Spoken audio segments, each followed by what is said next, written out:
महाराजा हरि सिंह ने 1947 15 अगस्त 1947 को जब हमारा देश आजाद हुआ था तो भारत के साथ विलय के समझौते पर हस्ताक्षर करने से इंकार कर दिया था। जो उस समय आरएसएस का संगठन काम करता था जम्मू में, प्रजा सभा, वो भी हरि सिंह के साथ था और वो ऐसे लोगों को देशद्रोही कह रहा था जो हिंदुस्तान के साथ मिलना चाहते थे, जैसे कि बलराजपुरी या शेख अब्दुल्ला जैसे लोग।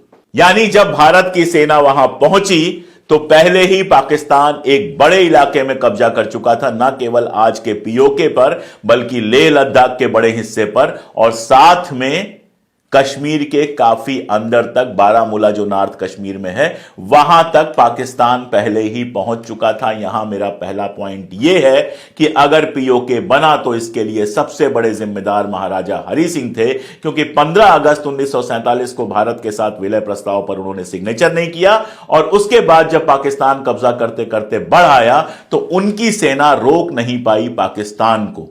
आगे की कहानी के लिए मैं सैकड़ों किताबें ले सकता था, लेकिन मैंने वो किताब ली जिस पर अमित शाह जी भी कोई सवाल उठाना नहीं चाहेंगे, क्योंकि सरदार पटेल से वो लोग बहुत प्रेम दिखाते हैं।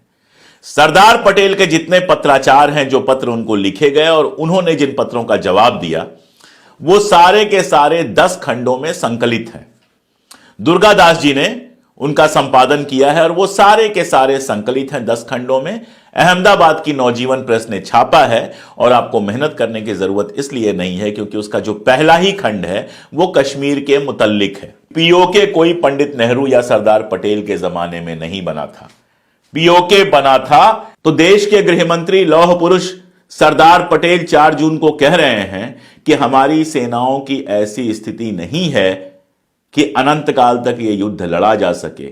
लेकिन अमित शाह साहब, हमारे देश के आदरणीय गृहमंत्री अमित शाह जी, राजा हरि सिंह पर कोई सवाल नहीं उठाते हैं। आखिर जम्मू में हिंदू वोट का सवाल है, लेकिन महाराजा हरि सिंह से सवाल नहीं पूछा जाएगा। सवाल उस जवाहरलाल नेहरू से पूछा जाएगा जो लगातार सरदार पटेल को पहले भी पत्र लिख रहे थे कि पाकिस्तान कश्मीर के ऊपर आक्रमण करने की सोच रहा है। जवाहरलाल नेहरू वो पहले व्यक्ति थे जिन्होंने यह अंदेशा जताया था कि पाकिस्तान हिंदुस्तान के ऊपर आक्रमण कर सकता है। श्यामा प्रसाद मुखर्जी, जनसंघ के सबसे बड़े नेता, उस समय मंत्री थे, संसद के अंदर उन्होंने कुछ नहीं बोला, एक शब्द नहीं बोला। 370 की कभी मुखालिफत नहीं की उन्होंने।